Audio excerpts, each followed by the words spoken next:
Gloria a Dios. Dios les bendiga. Señor Jesucristo les bendiga este servicio. Vamos a empezar el servicio con una oración. Invitamos a nuestro hermano Dixon a hacer la oración.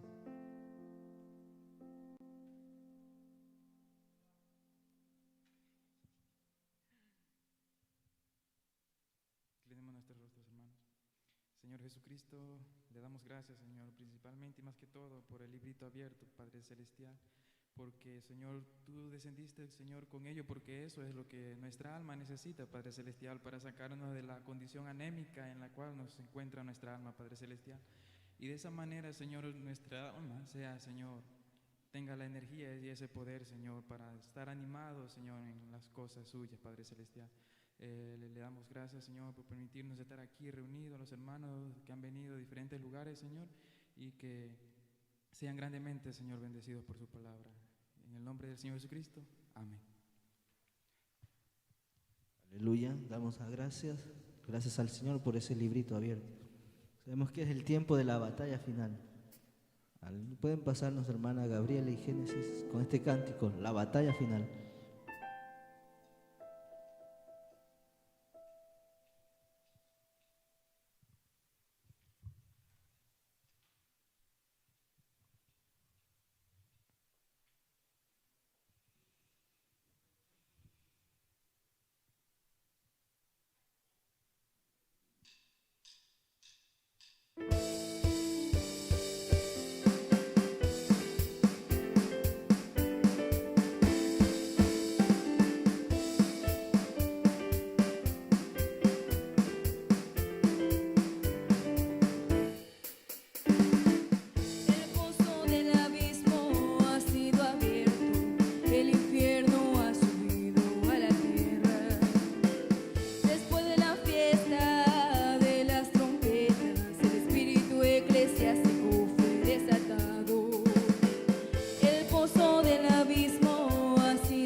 Apocalipsis 10, el cielo ha descendido. Apocalipsis 9, el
Aleluya.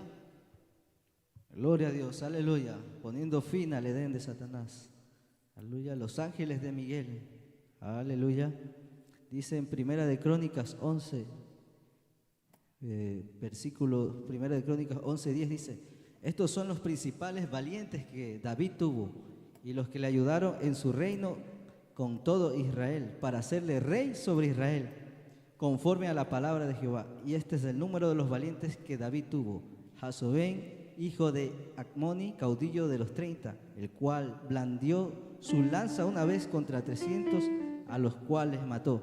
Tras de este estaba Eleazar, hijo de Dodo, Ahoita, el cual era de los 3 valientes. Aleluya. Y ahí sigue nombrando los valientes hasta el 20. Dice: y Abisai, hermano de Joab, era jefe de los 30. El 22 dice: Benaya, hijo de Joiada, hijo de un varón valiente, también descendió y mató un león en medio de un foso, en campo de nieve. Aleluya. Estos son los valientes que estaban con David. Y en este tiempo tenemos un ejército. Aleluya. Un ejército invencible. Soldados invencibles de la palabra. Aleluya.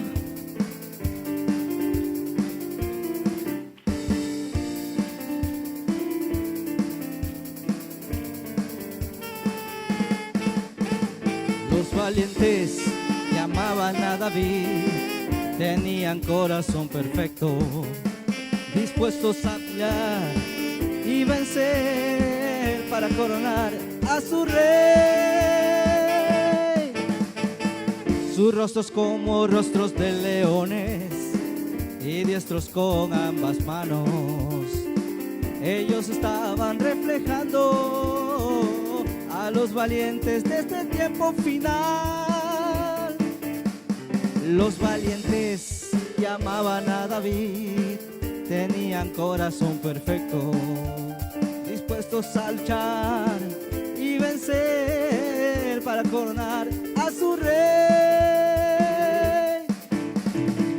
Sus rostros como rostros de leones y diestros con ambas manos. Ellos estaban reflejando a los valientes de este tiempo final. Somos soldados invencibles, arruinaremos el reino de Adonías, porque tenemos la misión de coronar al real hijo de David.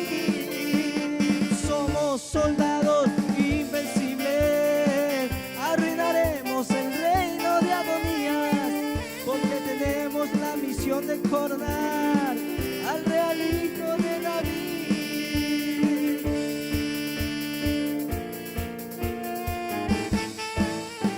7 truenos nos están despertando hacia nuestra realidad. Conocernos como Él nos conoció y qué mayores obras podremos hacer.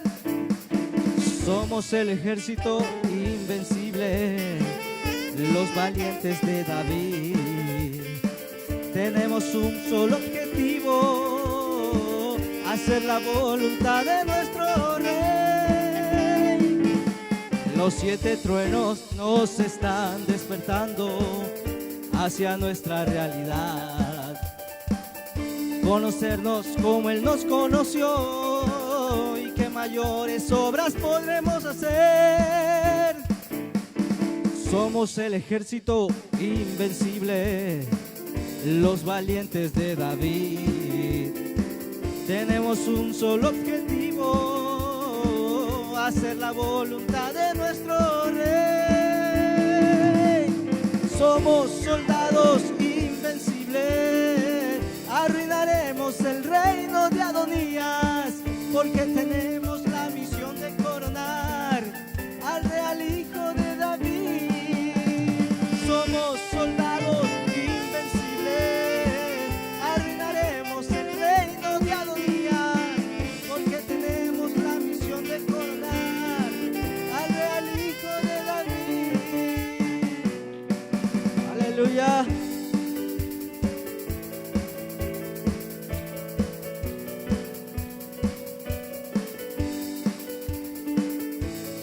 7 truenos nos están despertando. Los 7 truenos nos están despertando hacia nuestra realidad. Conocernos como Él nos conoció y qué mayores obras podremos hacer. Somos el ejército invencible, los valientes de David. Tenemos un solo objetivo: hacer la voluntad de nuestro Rey. Los 7 truenos nos están despertando hacia nuestra realidad. Conocernos como Él nos conoció y qué mayores obras podremos hacer. Somos el ejército invencible, los valientes de David. Tenemos un solo objetivo: hacer la voluntad de nuestro Rey. Somos soldados invencibles, arruinaremos el reino de Adonías, porque tenemos la misión de coronar al real hijo de David. Somos soldados invencibles, arruinaremos el reino de Adonías, porque tenemos la misión de coronar al real hijo de Jacob. Somos soldados invencibles, arruinaremos el reino de Adonías, porque tenemos la misión de coronar al real hijo de David. Una vez más, somos soldados invencibles, arruinaremos el reino de Adonías, porque tenemos la misión de coronar al real hijo de David. Somos soldados invencibles, arruinaremos el reino de Adonías, porque tenemos la misión de coronar al real hijo de David, al real hijo de David, al real hijo de David. Invencibles, aleluya, soldados invencibles, invencibles por la palabra. Aleluya, vamos a recibir la predicación de la palabra con este cántico, como la moabita Ruth. Puede pasar nuestra hermana Gabriela y nuestra hermana Génesis. Con este cántico recibimos la predicación de la palabra.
mayordomo. Así los días de la voz del séptimo ángel nos ha revelado el misterio de Dios.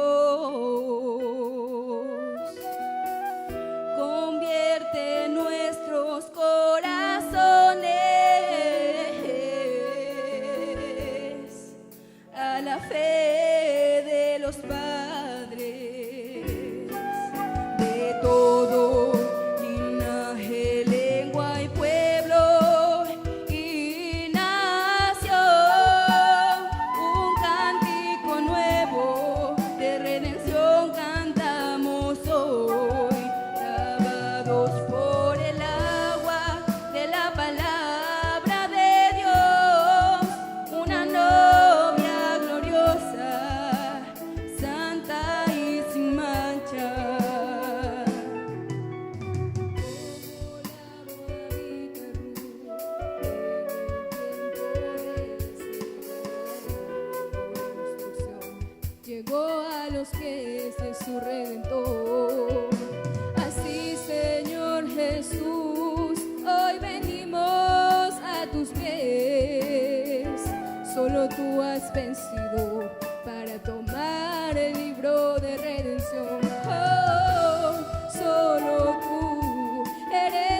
palabra de Dios, una novia gloriosa, santa y sin mancha, como la moabita Ruth oyó a voz decir: no temas, hija mía, haré contigo lo que tú digas. Hemos oído el rugir del león de la tribu de Judá. Son 7 truenos trayéndonos fe de rapto. Oh, el espíritu y la esposa dicen: ven, Señor Jesús, de todo lengua y pueblo, y nación, un cántico nuevo de redención cantamos hoy, lavados por el agua de la palabra de Dios, una novia gloriosa, santa y sin mancha.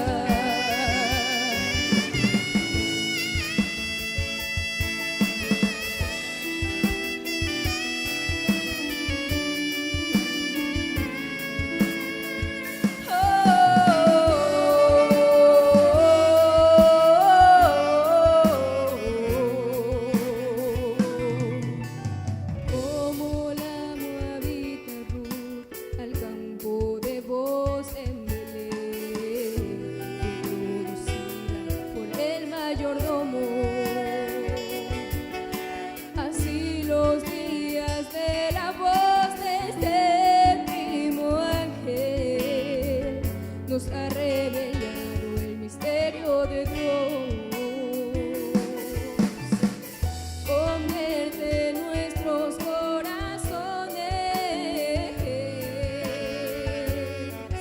a la fe de los padres. De todo linaje, lengua y pueblo, y nación, un cántico nuevo de redención cantamos hoy, lavados por el agua de la palabra de Dios, una novia gloriosa, santa y sin mancha, como la moabita Ruth en el tiempo de la siega, por instrucción llegó a los pies de su Redentor. Así, Señor Jesús, hoy venimos a tus pies. Solo tú has vencido para tomar el libro de redención. Oh, solo tú eres digno de abrir los 7 sellos. Oh, de todo linaje, lengua y pueblo, y nación, un cántico nuevo de redención cantamos hoy, lavados por el agua de la palabra de Dios, una novia gloriosa, santa y sin mancha, como la moabita Ruth oyó a voz decir: no temas, hija, haré contigo lo que tú digas. Hemos oído el rugir del león de la tribu de Judá. Son 7 truenos trayéndonos fe de rapto. Oh, el espíritu y la esposa dicen: ven, Señor Jesús, de todo linaje, lengua y pueblo,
agradecido al Señor por darnos la oportunidad de reunirnos una vez más esta noche, y quisiéramos aprovechar el tiempo y abrir nuestras Biblias. De Mateo, quisiéramos tomar el versículo de la Escritura ahí, Mateo 24.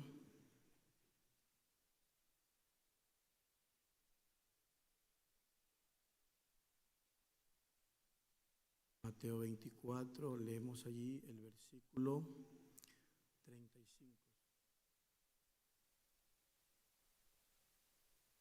Saludo también a nuestros hermanos que están conectados por la página, por Livestream y por todos los medios donde se está presenciando este culto, y que Dios nos bendiga en esta noche.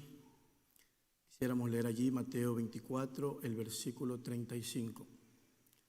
Dice: el cielo y la tierra pasarán, pero mis palabras no pasarán.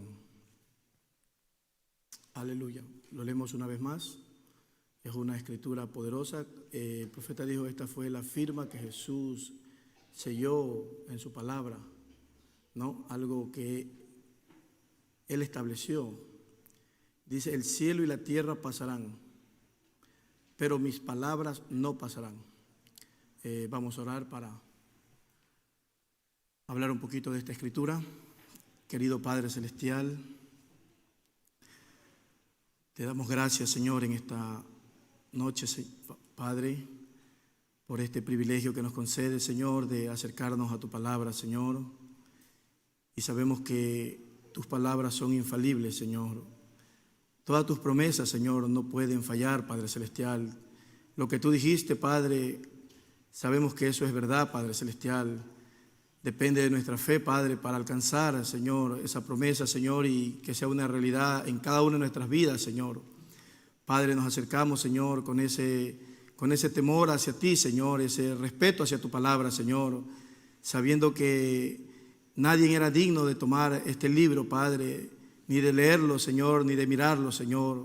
Padre, mostrando que no es por capacidad humana, Señor, que este libro va a ser abierto, Señor, pero sabemos que eres tú, Padre, conforme a tu palabra, a tu promesa, Señor, que prometiste abrir este libro, Señor, en este tiempo, Padre, para que nosotros podamos, Señor, alimentar nuestras almas, Padre Celestial, comer el librito, Padre Celestial, Padre, y luego profetizar, Señor.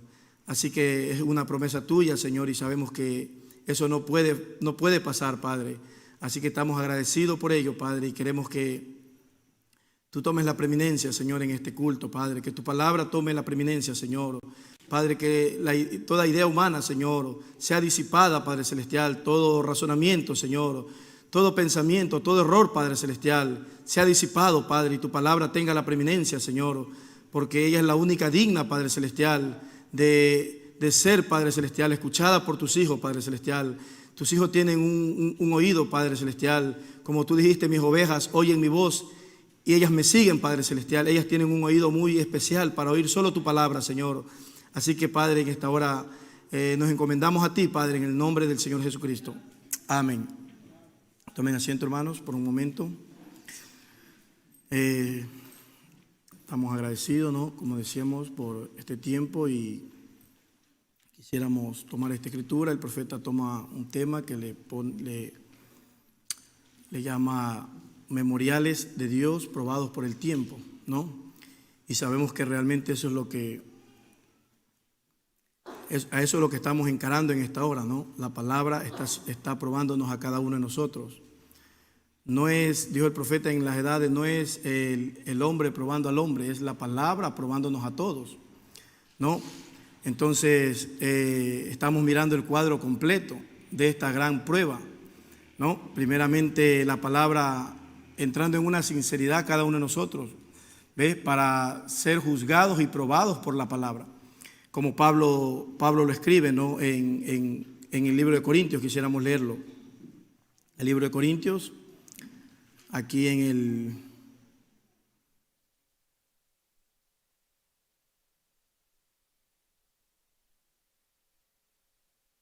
Segundo de Corintios,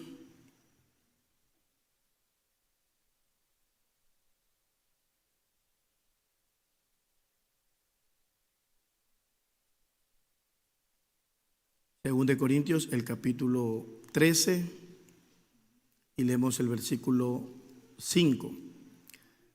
Ve lo que Pablo enfatiza aquí, dice: examinaos a vosotros mismos si estáis en la fe.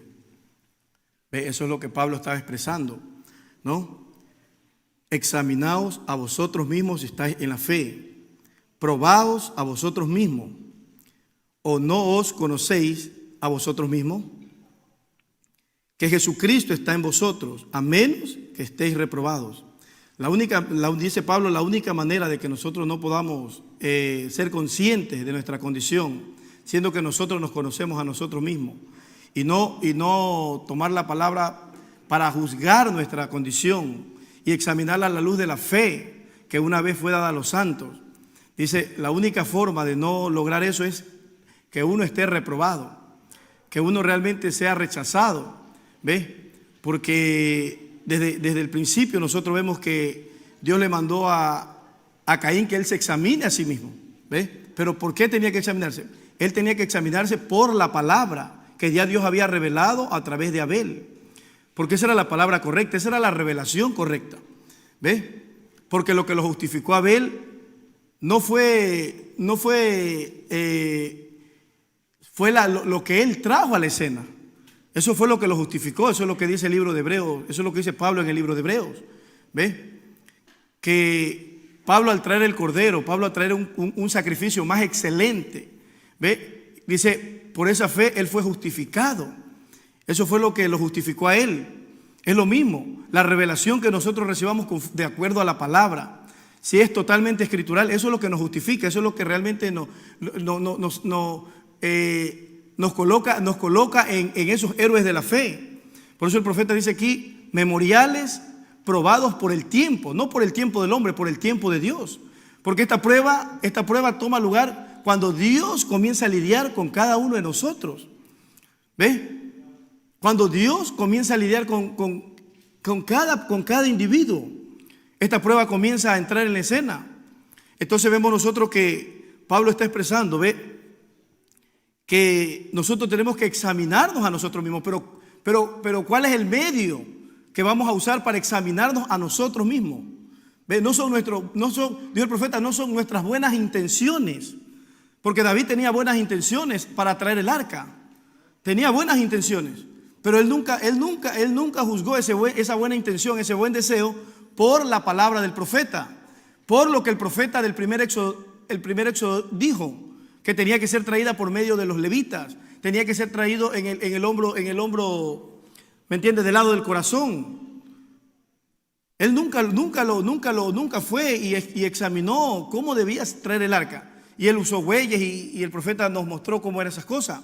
Y hizo un servicio a Dios, pero no conforme a su voluntad, no conforme a su plan.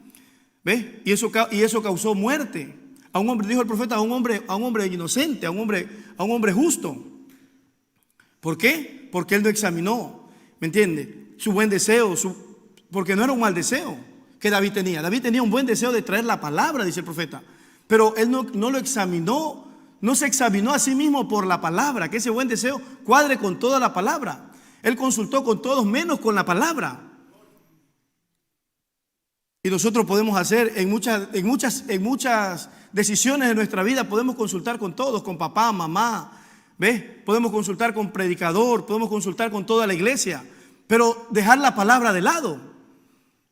Entonces vemos nosotros aquí, dice, y luego dice, examinaos a vosotros mismos. Probaos a vosotros mismos. ¿O no os conocéis a vosotros mismos? Entonces vemos nosotros Jesús aquí estableciendo, ¿ves? Esto de aquí, el cielo y la tierra pasarán. Y el profeta dijo, esto de aquí tiene que ver con respecto a las promesas que Él nos da.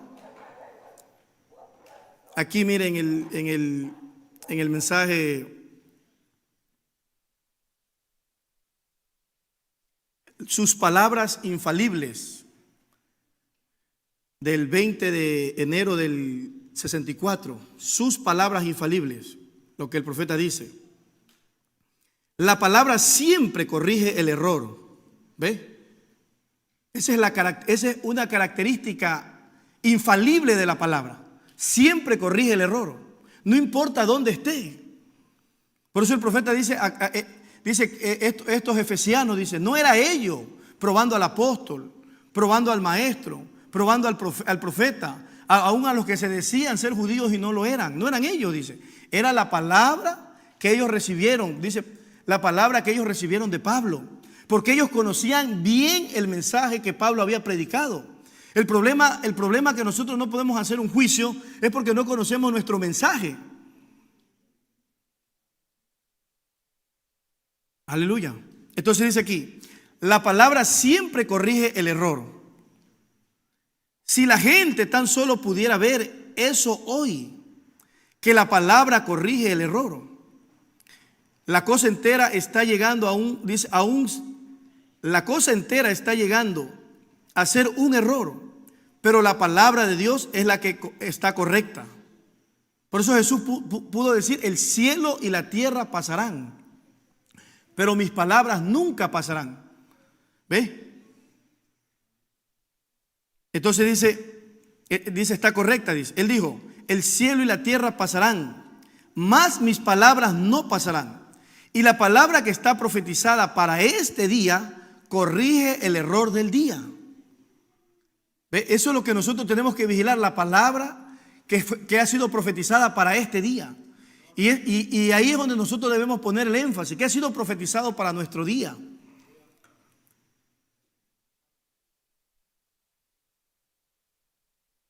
Sí, el párrafo 57. Ya, dice entonces, dice el 58, dice, y la palabra que está profetizada para este día corrige el error del día. Pueden levantarse, ¿me entiende?, cantidad de errores, pero la palabra, si nosotros vigilamos la palabra profetizada para nuestro día, como dijo el profeta, el fruto de la edad, la promesa de la edad. Entonces dice, ¿entienden ustedes? La palabra misma corrige el error. La gente dice hoy, dice, unámonos a esto, vayamos al concilio, hagamos todas estas cosas. Eso es un error. Y la palabra regresa y corrige ese error, identificándose ella misma, la hora y el tiempo de la hora. Sabemos que esas cosas son verdad. ¿Ve? Entonces vemos nosotros podemos querer unirnos a cualquier compañerismo, a cualquier cosa, ¿me entiende? Pero vemos nosotros que la palabra revela cuál es la verdadera unidad. ¿Ve? Nosotros podemos querer tener comunión o compañerismo, pero el profeta dijo, toda la Biblia está basada en compañerismo desde Génesis. Dios estableció el compañerismo, pero hay una manera correcta. ¿Ve? Y la palabra revela cuál es la manera correcta para un compañerismo, para una unión. Y el profeta dice en el mensaje, ¿cuál es la verdadera unidad? La fiesta de las trompetas. Él dice se están uniendo bautistas con bautistas, metodistas con metodistas, ¿ves? Y se están uniendo aún de diferentes pensamientos bajo un concilio. Pero la novia se está uniendo ¿con quién? Con la palabra de Dios. Entonces está mostrando que la novia no se va a unir con cualquier cosa. La novia se va a unir solo a la palabra de Dios. La novia se va a unir, ¿por qué? Porque ella tiene que reproducir esa palabra, tiene que manifestar esa palabra. Entonces, eso es lo que vemos nosotros. La palabra corrige el error. Ahora, no solamente el error, porque nosotros podemos pensar que nunca nosotros podemos corregir el error en el hermano si no corregimos primeramente en nuestra propia vida.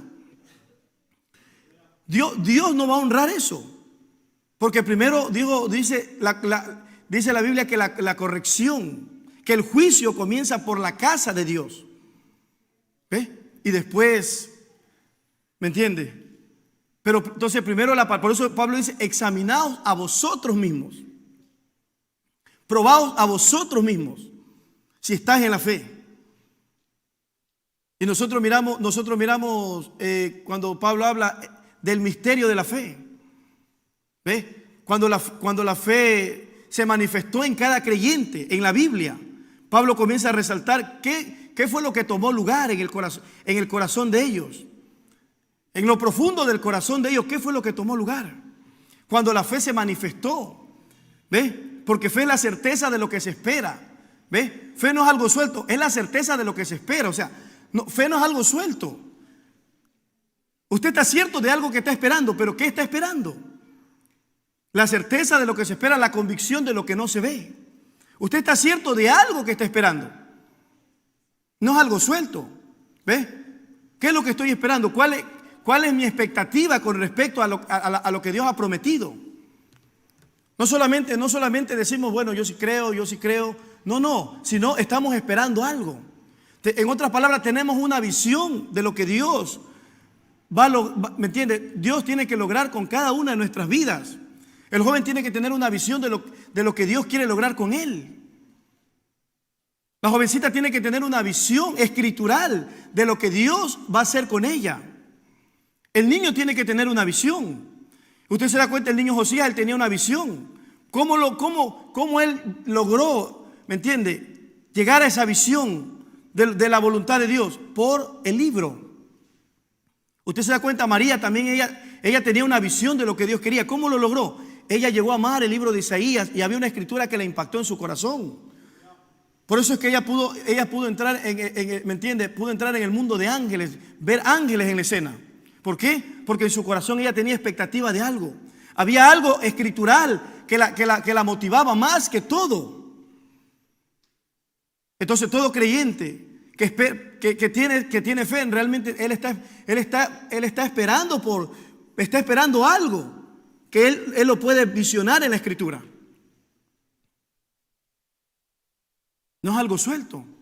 Porque si nosotros no tenemos una visión clara de lo que realmente Dios va a hacer con nosotros, o sea, hoy pensamos una cosa, mañana pensaremos otra, ¿me entiende? Y nunca lograremos. Pero cuando tenemos una visión de lo que Dios quiere lograr con nosotros, es diferente. Caminamos diferente, pensamos diferente, actuamos diferente, nos movemos diferente. Porque a veces nos movemos todos relajados, todos, ¿me entiende?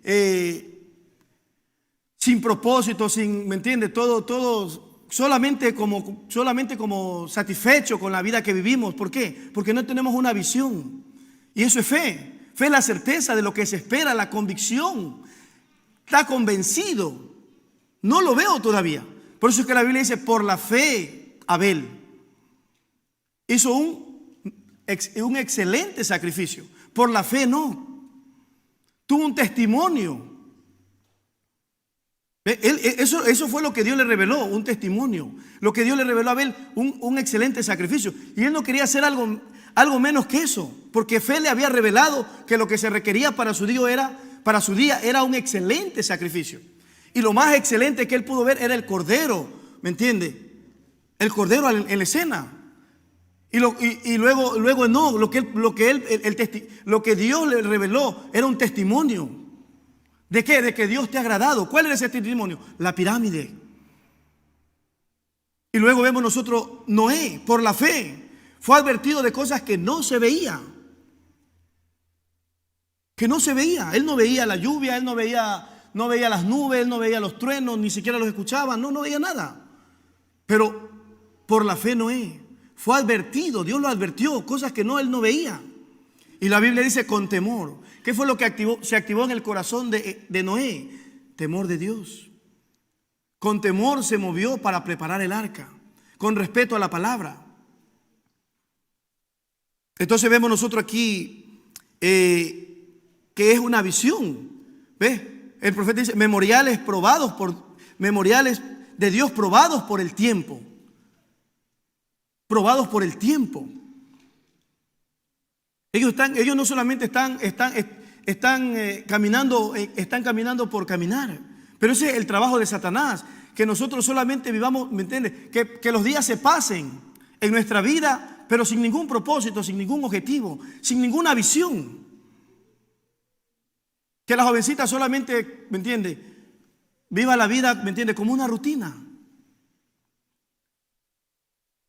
El jovencito lo mismo, el padre lo mismo. Él no tenga una visión para su familia, no tenga una visión para su hogar. escrituralmente cómo debe ser mi hogar, cómo debe ser mi familia, qué clase de padre debo ser yo. Es una visión. Por eso el profeta dice, José recibió la palabra en forma de sueño. Era una visión, dice. José recibió la palabra en forma de sueño. ¿Ve? Para José se la dio en sueño, pero en realidad era una visión. Y José sabía lo que Dios quería lograr de él. No cualquier clase de espiga. Él tenía que ser una espiga madura. Pero para ser una espiga madura, ¿me entiende? Tiene que pasar un proceso. Tiene que ser, ¿me entiende? Para llegar a ser un memorial de Dios, tiene que ser probado por un tiempo. Y usted se da cuenta que 13 años pasaron para que José llegara a ser ese memorial de Dios. La palabra siendo manifestada en la vida de él. La palabra, ¿cuál palabra? La que él recibió cuando estaba en la casa del Padre. Y él tenía una visión clara. Por eso es que la Biblia comienza a revelar en cada parte de su vida. Cuando estaba en la casa del Padre, dice, Dios estaba con él. Estaba en la casa de Potifar, Dios estaba con él. Usted lee la Escritura, así dice. Estaba en la casa de la prisión y la Biblia dice, aún Dios estaba con él. No importaba el vocabulario de los prisioneros, pero José cambió la condición, porque cuando él llegó era un caos. Usted sabe lo que es una cárcel. Toda clase de personas de diferentes, pero él no fue influido, él influyó a todos. Porque él tenía una visión de lo que Dios iba a hacer de él en el futuro. ¿Cuál era la visión? Una estrella, no cualquier clase de estrella, una estrella que todas las estrellas iban a inclinarse a la de él. Porque la condición de sus hermanos tenía que cambiar. Pero él no los podía cambiar él no los pudo cambiar cuando estaba en la casa del Padre. Más bien cuando él les revelaba la visión, más bien eso causó que lo odiaran, causó que lo aborrecieran. No pudo lograrlo. ¿Por qué? Porque dijo el profeta, todo hijo que viene a Dios tiene que ser probado, examinado. Él no lo pudo lograr. No pudo cambiar a sus hermanos cuando él estuvo en la casa del Padre, porque él tenía que pasar un proceso. Porque esa es la regla. Primeramente tenemos que examinar. La palabra tiene que probarnos. Tiene que examinarnos. ¿Ve? Tiene que juzgarnos. Y luego después, usted se da cuenta que cuando sus hermanos vinieron, ¿ve? Después que él pasó por el proceso, por la casa de la prisión y mostró fidelidad, por la casa de Potifar y mostró fidelidad. No se dejó ungir por el deseo de la carne. ¿Ve? No que él andaba detrás de eso, más bien lo perseguía ese deseo. Pero él rehusó. No se dejó ungir de eso. Él venció. Y la Biblia dice, al que venciere, el cielo y la tierra pasarán, pero mis palabras no pasarán. ¿Pero qué? Al que venciere. Entonces él tuvo que ser probado. 13 años tuvo que ser probado. Para que esa visión que él tuvo ¿me entiende? No del padre, no de la madre, no de sus hermanos, de él. Porque el profeta dice, fe perfecta. Es cuando nosotros podemos reconocer nuestra posición, no en la iglesia, en la palabra de Dios. Eso es fe perfecta. No reconocer la posición de otro, nuestra posición. Entonces,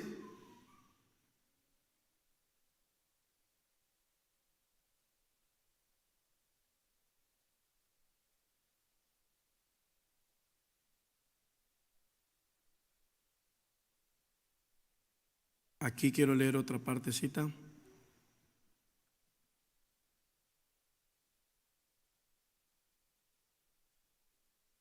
El profeta dice aquí en el mensaje de Memoriales, dice él, quiero leerles esa partecita donde él dice que cómo le vino este pensamiento de los memoriales, ¿no?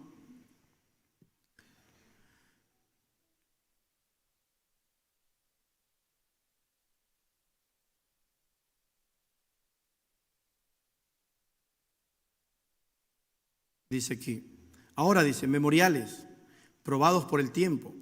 ¿De dónde saqué, dice, esta idea? Esta mañana, dice, fue de nuestro mensaje de la escuela dominical, un mensaje evangelístico, donde nuestro hermano hablaba de Elías, cuando él quería, dice, estos muchachos, las escuelas de los profetas, dice, ¿cómo era que querían edificar alguna clase de escuela grande? Y eso me vino a la mente y comencé a tener pensamientos de memoriales. ¿Ves? Él se fue a Reyes 2 y comenzó a pensar de eso. ¿Ves? Cuando él, mientras escuchaba la palabra, el párrafo 44, él estaba mirando en la escritura y él pudo darse cuenta de cómo estos hijos de los profetas, ¿me entiendes? Querían hacerlo establecer a Eliseo. ¿Ves? Ahora, si nosotros miramos el cuadro, el profeta solo lo suelta esa parte. Y él dice, de ahí saqué la idea, el pensamiento de memoriales de Dios probados por el tiempo. Entonces nosotros vemos, cuando nosotros vamos a Reyes 2, nosotros vemos que esa es la caminata para el rapto. Y antes, ¿me entiende?, de que el rapto tome lugar, ¿ve? Antes de que ese misterio del rapto se desenvuelva por completo, usted se da cuenta cómo se levantaron los hijos de los profetas, que ellos sabían del rapto, sabían muchas cosas del rapto, mucha parte del rapto. Queremos ir a Reyes 2.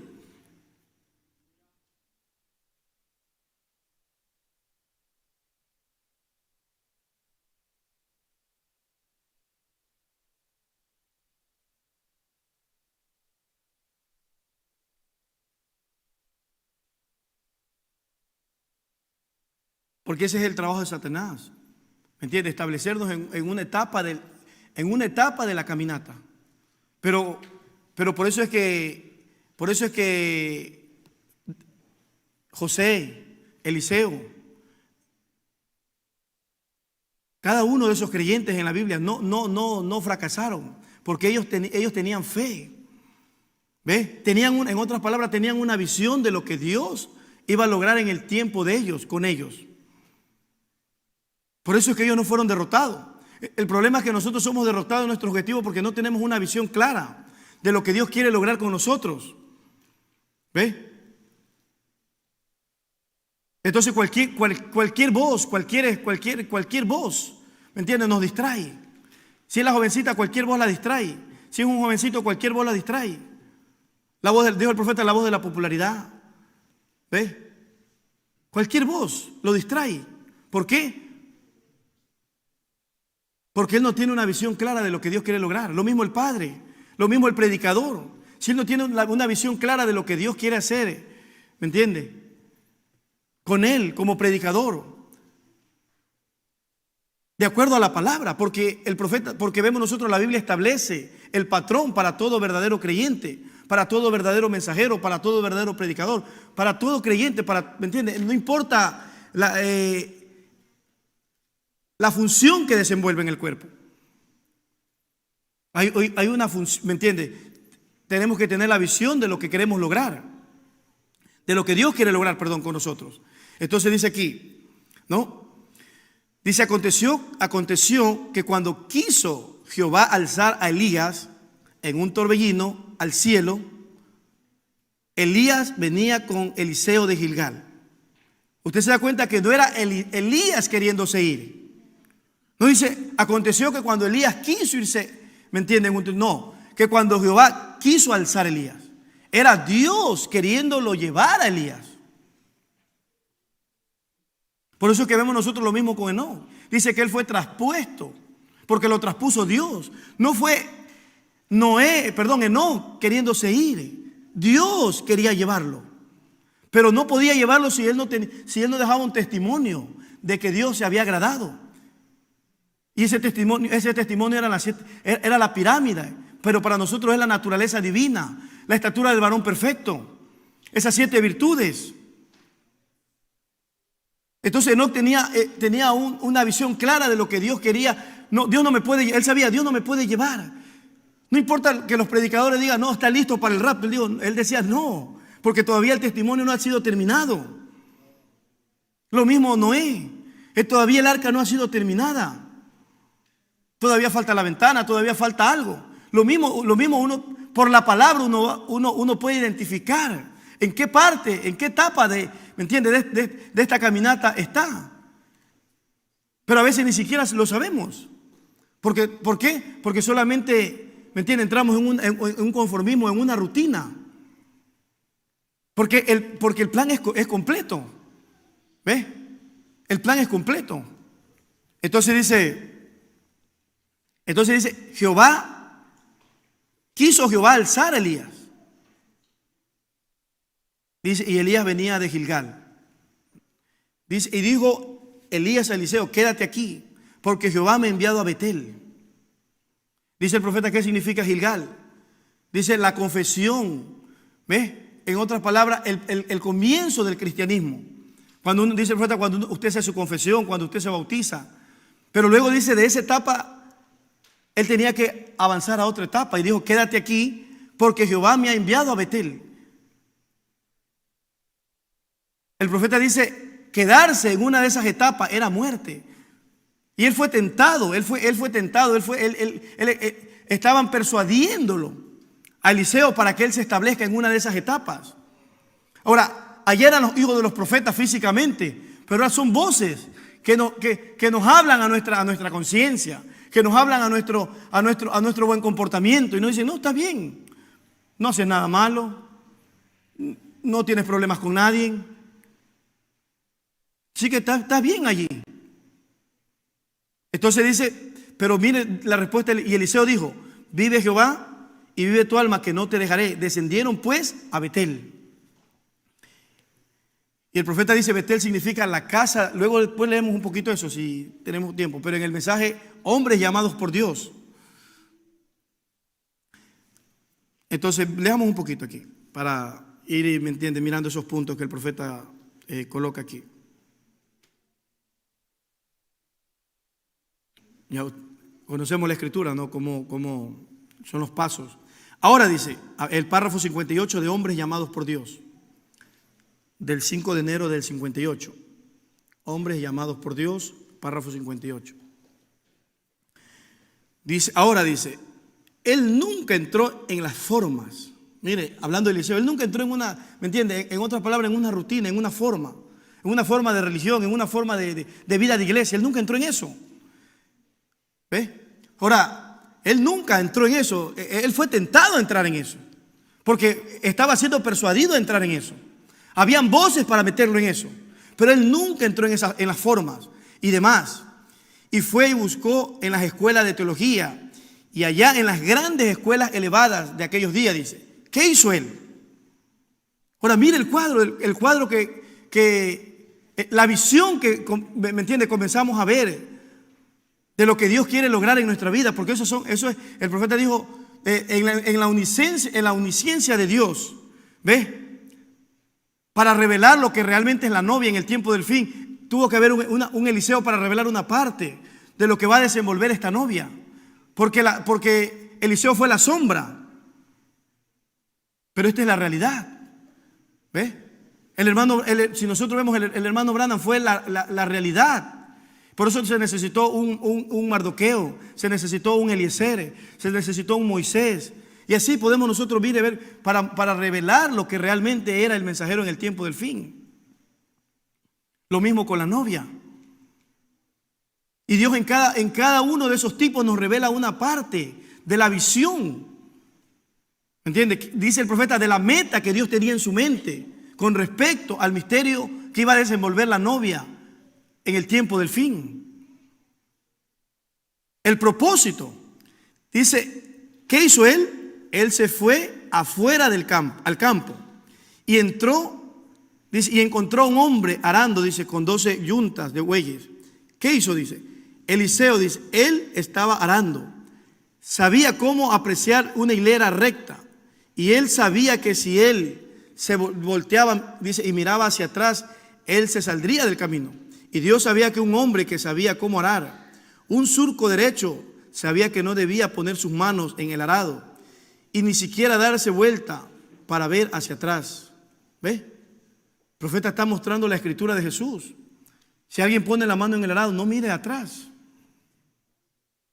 Ahora, no solamente está hablando de predicadores, el profeta aquí está hablando, dice, Dios está llamando hombres, mujeres llamados por Dios para traerlos a una prueba. Pero dice aquí, dice, él nunca esperó hasta que él obtuvo su educación. Siguió adelante por el camino. Él simplemente mató el buey. Estamos leyendo el párrafo 58, ¿no? Y seguimos, ¿ya? Mató el buey, dice, e hizo un sacrificio y se fue con Elías. Tan pronto como el manto cayó sobre él, él estaba listo, dispuesto. Dios sabía que él podía hacer, que él lo podía hacer capaz. El 59. Ahora, Dios tiene que darle un poco de entrenamiento. Él lo había sido. Él dice, lo entrenó a cómo mantener sus ojos en el surco con 12 yuntas de bueyes y un hombre arando con ellos. Él le enseñó un poco de paciencia y cómo ser paciente y entrenar a esos bueyes a caminar recto en la línea. Él tenía que entrenar a algunos hombres, después mantenerlos en la Biblia. ¿Ve? Eso es lo que Dios hace. Dice, él tenía que entrenar a algunos hombres después. ¿Y qué dice? ¿Cuál es el entrenamiento? Dice, mantenerlos en la Biblia. Ese es el entrenamiento.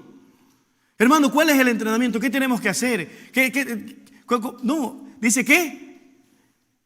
Mantenerlos en la Biblia. Ese fue el entrenamiento para Ruth. Cuando ella entró en el campo. El entrenamiento de Noemí para Ruth le dijo, nunca te vayas de ese campo. Porque él es nuestro pariente. Y el profeta dijo, en el pariente redentor, dijo, ese campo es la Biblia, donde ella entró. Y dice, ella llegó a amar el campo. Llegó a amar tanto ese campo que luego cuando Boaz descendió le dijo, nunca te vayas de aquí. Mira, Noemí la entrenó para que no se fuera de allí. Luego vino Boaz, le dijo, nunca te vayas de aquí. Que era mantenerla en el campo, mantenerlo en la Biblia. Ese es el entrenamiento de Dios. ¿Ve? Pero el problema es que nosotros no nos queremos mantener en la Biblia. ¿Ve? Porque es más fácil mantenerse en la iglesia. 10, 20, 30, 40 años. Alguien puede decir, no, hermano, yo tengo 40 años en la iglesia. Pero ese no es el entrenamiento de Dios. El entrenamiento de Dios es, lo primero dice, mantenerlo en la Biblia. En la palabra, alineados con Dios y quedarse rectos en la línea. Ese es el entrenamiento de Dios, mantenerlos en la Biblia, mantenerlos en la palabra. Entonces dice, y luego dice, Dios aún tuvo que educarlo un poquito. Él dijo, ahora quédate aquí, porque voy a Gilgal. El Señor me ha llamado, hablando de Elías a Eliseo. Y el profeta, después de que él había sentido ese poder sobre él, ese manto de Elías, él dijo, vive Jehová y viva tu alma, que no te dejaré. Fueron a Gilgal. Y el profeta aquí dice, el lugar de confesión y bautismo cristiano. Esa es la primera parte de nuestro entrenamiento. Pero ¿cómo llegamos allí? Manteniéndonos en la Biblia. Por eso es que Jesús, entrenando a sus discípulos, le dijo de la misma manera, si ustedes no permanecen en mi palabra, no pueden ser mis discípulos, no pueden ser mis seguidores, no me podrán seguir a la otra etapa que continúa. ¿Ve? Porque también tuvieron que pasar por etapas. Pero le digo, si ustedes no permanecen, dice a quiénes, a los que habían creído en él. Si no permanecen en mi palabra, no podrán ser mis discípulos. Porque un discípulo es un seguidor. No me podrán seguir. Se van a quedar en la mitad del camino. Cualquier voz los va a distraer. Por eso es que la última parte de Elías a Eliseo le dijo, si me vieres, tienes que estar atento. Pero luego dice aquí, y luego dijo, simplemente quédate aquí ahora. Esto es suficiente. Elías diciéndole a Eliseo, es suficiente. Lo mismo que Noemí diciéndole a Ruth, quédate. Dijo el profeta, la estaba desanimando. Quédate, ya no tengo nada. Noemí no le ofreció nada. No le ofreció, tengo una buena tierra, tengo una buena herencia. No tengo nada, le dijo. Ni siquiera me llamen Noemí, llámenme Mara. Porque, ¿me entiende? he regresado en amargura. O sea, no tengo nada. La estaba desanimando, pero ella, ¿me entiende?, había escuchado del Dios verdadero y del pueblo verdadero. Por eso es que cuando ella decidió, dijo: tu Dios será mi Dios, tu pueblo mi pueblo. Donde tú mueras yo moriré. ¿Por qué? Porque ella había oído de eso. Y fe viene por el oír la palabra de Dios. Lo mismo pasó con Eliseo. Él había oído. Entonces vemos nosotros aquí. Dice: esto es suficiente. Yo voy a Betel, lo cual significa la casa de Dios. Ahora, eso hubiera estado bien para muchos profesores. Acabo de unirme a la iglesia. Dice, y entré en compañerismo. ¿Por qué no simplemente dice quedarme aquí mismo? Pero escuchen, Eliseo no podía pensar de esa manera. ¿Ve? Dijo Pablo, ¿dónde está el problema? ¿Cuál es el problema? Porque nosotros nos establecemos en ciertas etapas y de ahí no queremos avanzar, no queremos continuar la caminata. Dice el profeta, dijo Pablo, mira, aquí Pablo revela cuál es el problema. Y lo que el profeta dice en el libro de Romanos 12.